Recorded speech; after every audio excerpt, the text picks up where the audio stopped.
Chapitre 3. 1. La vieille madame Brandt et Mabel étaient assises à une fenêtre de la nouvelle amirauté dans Trafalgar Square pour assister au grand meeting où Olivier devait prononcer son discours sur le 50e anniversaire du vote de la loi des pauvres. Depuis longtemps déjà, presque dès l'aube de cette brillante matinée de juin, la foule avait commencé à s'assembler autour de la statue de Braithwaite. Cet homme d'État, mort depuis 15 ans, était représenté dans l'attitude qui lui avait été ordinaire, le bras étendu, la tête levée et l'un de ses pieds légèrement avancé. Ce jour-là, en outre, on avait revêtu sa statue de tous les insignes maçonniques qu'il avait portés de son vivant. La vieille madame Brandt était plus en train que d'habitude et considérait avec curiosité les masses énormes venues de toutes parts pour entendre parler son fils. Une plate-forme avait été dressée tout autour de la statue de bronze, de telle façon que Braithwaite lui-même sembla être l'un des orateurs. La place entière, au-dessous, était pavée de têtes et retentissait des murmures de centaines de milliers de voix que dominaient par instants l'éclat puissant des cuivres et des tambours, lorsque passaient les sociétés de bienfaisance et les guildes démocratiques, chacune précédée de sa bannière et convergeant vers le vaste espace qui leur était réservé au pied de l'estrade. Pas une fenêtre non plus qui ne fût encombrée de visages, sans compter qu'on avait installé de vastes tribunes pour les auditeurs privilégiés sur toute la longueur des façades de la Galerie nationale et de Saint-Martin. La vieille colonne du square, avec ses lions, avait depuis longtemps disparu. Nelson avait été trouvé compromettant pour l'entente cordiale. Et les lions, décidément, avaient paru d'un type trop éloigné de l'art nouveau. À leur place s'étendait maintenant une large avenue conduisant à la Galerie nationale. Enfin, par-dessus les toits, de longues frises de têtes se dessinaient sur le bleu uni du ciel. Lorsque les horloges sonnèrent l'heure convenue, deux figures surgirent de derrière la statue, s'avancèrent, et au même instant, les murmures des conversations se changèrent en unanimes vivats. On vit arriver d'abord le vieux lord Pemberton, un vieillard admirablement droit et solide sous ses cheveux blancs.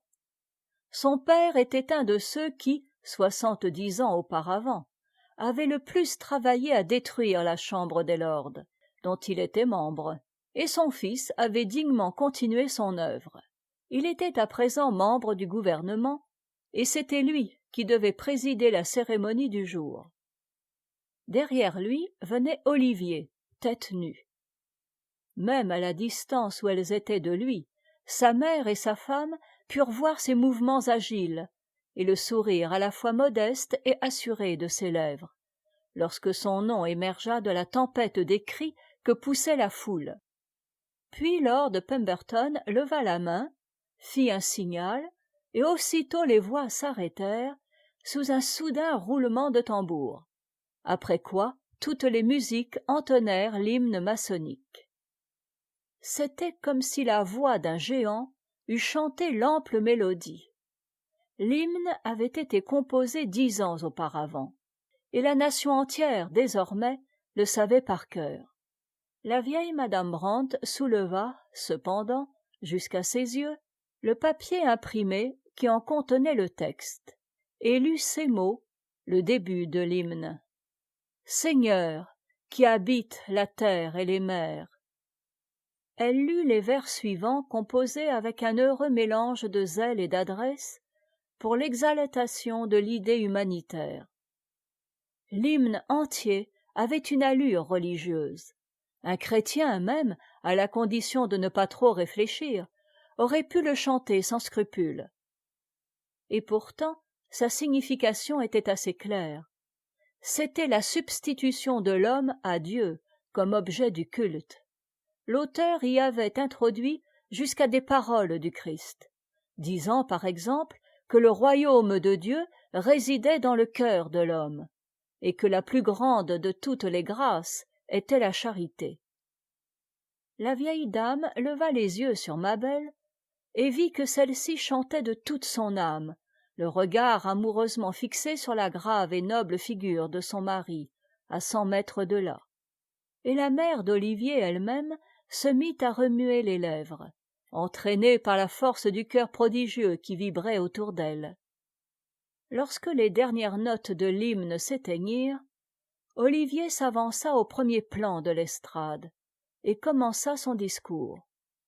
Mais, tout à coup, comme la vieille madame Brandt essayait d'entendre les paroles de son fils, une exclamation de Mabel la fit tressaillir. Qu'était-ce donc? Il y eut un craquement brusque, et la figure gesticulante d'Olivier chancela sur l'estrade, faillit tomber. Le vieux lord Pemberton se releva précipitamment du fauteuil où il s'était assis, et au même instant une commotion violente agita et souleva un point de la foule, immédiatement voisin de l'espace clos où étaient massées les musiques, tout juste vis-à-vis du devant de l'estrade. Madame Brandt, étonnée, épouvantée, se releva, étreignit machinalement le rebord de la fenêtre, pendant que sa belle-fille lui criait à l'oreille quelques mots qu'elle ne parvenait pas à comprendre. Un grand rugissement remplit tout le square. Les têtes se tournaient de tous côtés, comme des épis sous une tempête.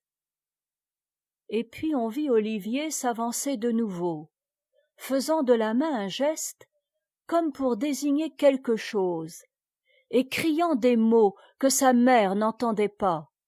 Et la vieille dame se laissa retomber sur sa chaise. « Ma chérie, qu'est-ce que c'est donc ?» sanglotait-elle. Mais ma belle, restée debout, continuait à tenir les yeux fixés sur son mari. Et de nouveau, un murmure rapide de conversations et de cris bourdonnait dans la foule. 2. Ce soir-là, chez lui, Olivier donna aux deux dames une explication complète de l'affaire, commodément installé dans son fauteuil, avec le bras droit bandé et maintenu par une écharpe. Sa mère et sa femme n'avaient point pu l'approcher au moment de la catastrophe, mais un messager était venu leur apporter la nouvelle que le jeune orateur n'était blessé que légèrement et que les médecins étaient d'accord pour n'éprouver aucune inquiétude. Oui, c'était un catholique, expliquait Olivier. Et sans doute son attentat était prémédité, car on a trouvé son revolver chargé. Mais cette fois, ajouta-t-il, en souriant à l'adresse de Mabel, aucun prêtre de sa religion n'a eu le temps d'intervenir auprès de lui. En effet, Mabel avait déjà lu, sur les placards télégraphiques, le sort du misérable. Il a été tué, étranglé et foulé aux pieds sur le champ, poursuivit Olivier. J'ai fait ce que j'ai pu pour le protéger. Vous avez dû voir comme je m'y suis employé. Mais, au fait, peut-être vaut-il mieux pour lui qu'il ait eu moins longtemps à souffrir. Mabel se pencha vers son mari. Olivier, dit-elle, je sais que ce que je vais dire va te paraître bien étrange de ma part, mais j'aurais souhaité qu'on ne le tuât point. Olivier lui sourit amoureusement. Il connaissait la charmante tendresse de son cœur. « Qu'est-ce que tu étais en train de dire quand il a tiré ?» reprit Mabel. « Oh, rien que de très banal. Je disais que Braithwaite avait fait plus pour le monde, par un seul discours, que Jésus et tous les saints réunis. » Le jeune homme s'aperçut à ce moment que les aiguilles à tricoter de sa mère s'arrêtaient de travailler pour une seconde, mais aussitôt elles se remirent en mouvement. « Et comment a-t-on su que c'était un catholique ?» demanda encore la jeune femme. « Il avait un rosaire sur lui, et avant de mourir, il a encore eu le temps d'invoquer son Christ. »« Et l'on ne sait rien d'autre à son sujet ?»« Absolument rien. Un homme fort bien vêtu, mais on n'a pu encore découvrir son nom. » Olivier se laissa retomber dans le fond du fauteuil et ferma les yeux. Son bras lui faisait grand mal avec les battements qu'il y sentait à tout instant. Mais il n'en était pas moins très heureux au fond du cœur. Il se réjouissait d'avoir été blessé par un fanatique et d'avoir à souffrir pour une telle cause. Et il sentait que la sympathie de la nation entière l'accompagnait. Cet attentat avait été une aubaine merveilleuse pour les communistes. Leur orateur avait été assailli pendant l'accomplissement de son devoir. Le profit était incalculable pour eux, et la perte non moins énorme pour leurs adversaires, qui se vantaient volontiers d'être seuls à connaître la persécution. Bientôt la vieille madame Brand se leva et sortit, toujours sans dire un mot. Ma belle se tourna vers son mari et lui posa une main sur les genoux. « Est-ce que tu es trop fatigué pour causer, mon chéri ?» Il rouvrit les yeux. « Mais non, dit-il, pas du tout. Qu'y a-t-il ? Quelles conséquences crois-tu que puisse produire toute cette affaire ? Quelles conséquences ? Oh, rien que d'excellent. Il était temps que quelque chose arrivât. Vois-tu, ma chérie, il y avait des moments où je me sentais bien découragée. Il me semblait que nous perdions tout notre entrain, et que les anciens Tories avaient un peu raison quand ils prophétisaient que le communisme finirait par faire faillite. Mais après ceci... Eh bien, nous avons montré que nous pouvions verser notre sang pour la cause, nous aussi. Je ne veux pas exagérer. Sans doute il ne s'agit que d'une égratignure. Mais l'attentat a été si délibéré, et toute l'affaire a pris une allure si dramatique. Le pauvre diable n'aurait pas pu choisir, à son point de vue, un plus mauvais moment. Jamais le peuple n'oubliera cette journée. Les yeux de ma belle étaient illuminés de plaisir. « Mon cher trésor, dit-elle, est-ce que tu souffres ? » Un peu, mais que m'importe. Ah, si seulement cette infernale affaire d'Orient pouvait finir. Il avait conscience d'être fiévreux et irritable, et faisait un grand effort pour retrouver son sang-froid. « Ah, ma chérie, reprit-il, si seulement les hommes voulaient comprendre, s'ils voulaient reconnaître quelle chose glorieuse c'est cet idéal que nous leur proposons, l'humanité, la vie, la vérité enfin, et la guérison de l'ancienne folie. Mais, écoute, s'interrompit-il en revenant à un sujet qu'il avait d'abord oublié. Est-ce que tout à l'heure tu n'as pas remarqué quelque chose quand j'ai répété ce que j'avais dit au sujet de Jésus-Christ ? Oui, j'ai vu que ta mère s'était arrêtée de tricoter pour un moment. Mabel, ne crois-tu pas qu'elle soit en train de retomber ? Oh, vois-tu, elle vieillit, répondit légèrement la jeune femme. Il est bien naturel qu'elle regarde un peu en arrière. Mais cependant, tu ne penses pas que ma mère... Ce serait trop affreux. Elle secoua la tête. Non, non, mon chéri, tu es excité, fatigué. Je t'assure que ce n'est rien qu'un peu de sentiment. Mais tout de même, Olivier, à ta place, je n'aurais point parlé ainsi devant elle. Je n'ai rien dit qu'elle n'entende dire partout, à présent. Ne le crois pas. Rappelle-toi qu'elle ne sort presque jamais. Et puis, elle a horreur de l'entendre. Après tout, il ne faut pas oublier qu'elle a été élevée en catholique. Olivier se rejeta au fond du fauteuil et considéra rêveusement la fenêtre devant lui. « N'est-ce pas étonnant, murmura-t-il, la manière dont persistent ces maudites suggestions. Voilà une femme intelligente et assez instruite qui n'a pas réussi à les faire sortir de sa tête, même après 50 ans. En tout cas, veille bien sur elle, n'est-ce pas ? » 3. Ma belle se rappela ce que son mari lui avait demandé, et pendant quelques jours fit de son mieux pour observer la vieille dame, mais elle n'aperçut rien qui pût l'alarmer. Madame Brand, par instants, était bien un peu silencieuse, mais elle continuait, comme d'habitude, à s'occuper de ses petites affaires. Quelquefois elle demandait à la jeune femme de lui faire une lecture, et elle écoutait, sans aucune trace de déplaisir, tout ce qu'il plaisait à ma belle de lui lire. Tous les jours, elle dirigeait le travail de la cuisine, tâchait à varier les menus et s'intéressait passionnément à tout ce qui concernait son fils. Ce fut elle qui, de ses mains, prépara sa malle lorsqu'il eut à partir précipitamment pour Paris, et elle lui dit encore adieu par la fenêtre lorsqu'il descendit le petit escalier pour se rendre à la station. Ce voyage, d'après ce qu'il croyait, devait durer 3 jours. Le soir du second jour, cependant, la vieille dame se sentit malade, et ma belle, qui était accourue dans sa chambre tout alarmée, la trouva très rouge, s'agitant dans son fauteuil. « Ce n'est rien, ma chérie, » lui dit madame Brandt d'une voix tremblante. Mais ma belle voulut absolument la mettre au lit, après quoi elle envoya chercher le médecin et s'assit auprès d'elle. « C'est le cœur qui est atteint, » dit le médecin, son examen fini. « Elle peut mourir d'une minute à l'autre, ou bien elle peut vivre encore 10 ans. » « Croyez-vous que je doive télégraphier à mon mari ?» Il réfléchit et fit de la main un signe négatif.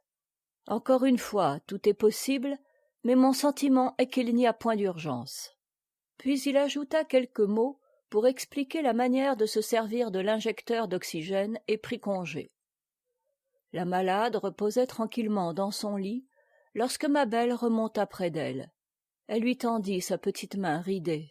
« Eh bien, ma chérie, demanda-t-elle. « Ce n'est rien qu'un peu de faiblesse, mère. Il faut que vous restiez tranquille et ne vous occupiez de rien.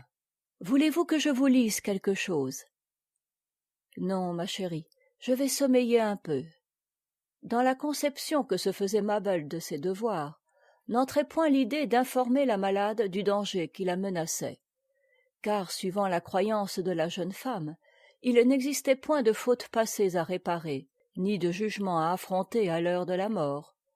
La mort était une fin, et non pas un commencement. Et ainsi Mabel, après avoir vu sa belle-mère s'assoupir doucement, redescendit pour travailler et rêver dans son petit salon. Le lendemain matin, M. Phillips arriva, comme à l'ordinaire. Mabel venait de sortir de la chambre de Mme Brandt, et le secrétaire lui demanda des nouvelles de celle-ci.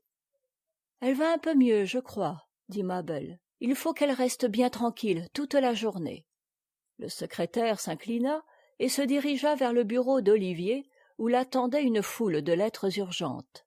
Mais, environ 2 heures après, comme Mabel remontait l'escalier, elle rencontra M. Phillips qui descendait. Il paraissait un peu agité et mal à son aise. « Madame Brandt m'a fait appeler, » dit-il. « Elle désirait savoir si M. Olivier serait de retour aujourd'hui. »« Il va revenir ce soir, n'est-ce pas ?»« Il m'a dit qu'il serait ici pour le dîner, mais un peu tard. Il arrivera à la station vers 19 heures. »« Et il n'y a pas d'autres nouvelles ?»« De simples rumeurs, » répondit le secrétaire. « M. Brandt m'a téléphoné il y a quelques instants. » Il semblait si ému que Mabel le regarda avec surprise. « Ce ne sont point des nouvelles d'Orient ?» demanda-t-elle. Il eut un petit sourire gêné. « Il faut que vous m'excusiez, madame, » dit-il. « Vous savez qu'il m'est défendu de rien dire. » Mabel ne fut nullement offensée, ayant pleine confiance en son mari, mais ce fut avec un battement de cœur qu'elle entra dans la chambre de la malade. Celle-ci également avait l'air fort excitée. Elle reposait dans son lit avec de grosses taches rouges sur ses joues pâles, et répondit à peine d'un sourire au salut de sa belle-fille.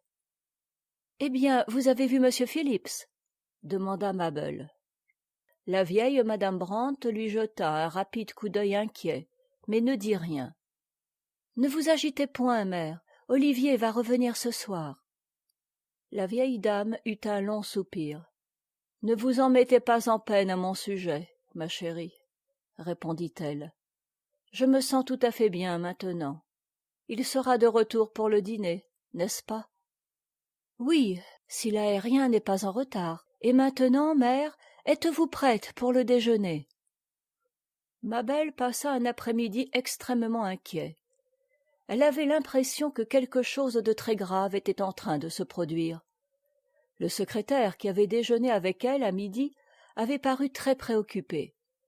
Il lui avait dit qu'il serait absent tout le reste du jour, ayant reçu des instructions d'Olivier. À toutes les questions qu'elle lui avait faites sur les questions d'Orient, il s'était borné à répondre que le grand congrès international de Paris n'avait encore rien décidé. Après quoi, il était parti précipitamment. La vieille madame Brandt semblait dormir lorsque sa belle-fille remonta près d'elle, et la jeune femme ne voulut point la déranger. Elle n'avait pas non plus le courage de sortir ce jour-là, de sorte qu'elle passa l'après-midi à se promener dans le jardin, toute pleine de réflexions, d'espérances et de craintes, jusqu'au moment où son ombre s'allongea sur le sentier, tandis que les toits voisins se teintaient des reflets roses du crépuscule. En rentrant au salon, elle prit le journal du soir, mais la seule nouvelle qu'elle y trouva fut que le congrès de Paris était sur le point d'être clos. À 20 heures, toujours aucun signe d'Olivier. L'aérien de France devait être arrivé depuis 1 heure déjà, et ma belle se demandait ce qui pouvait être survenu à son mari. Pourquoi ne venait-il pas, ou tout au moins pourquoi ne lui faisait-il pas savoir le motif de son retard? Un instant elle monta au premier étage, follement anxieuse elle-même, pour rassurer la vieille dame, et trouva de nouveau celle-ci très somnolente. Olivier n'est pas encore venu, dit-elle. Sans doute il aura été retenu à Paris. Le vieux visage, sur l'oreiller, bougea et murmura quelque chose. Ma belle redescendit au salon et s'assit en face de l'appareil téléphonique. Elle considéra la petite bouche ronde, la rangée de boutons électriques portant des inscriptions. Elle avait presque envie de les toucher, l'un après l'autre, pour demander aux divers endroits si l'on ne savait rien de son mari. L'un de ces boutons communiquait avec le club d'Olivier, l'autre avec son bureau à Whitehall, un autre avec la maison de Phillips, etc. Mais elle hésita, s'encourageant à prendre patience.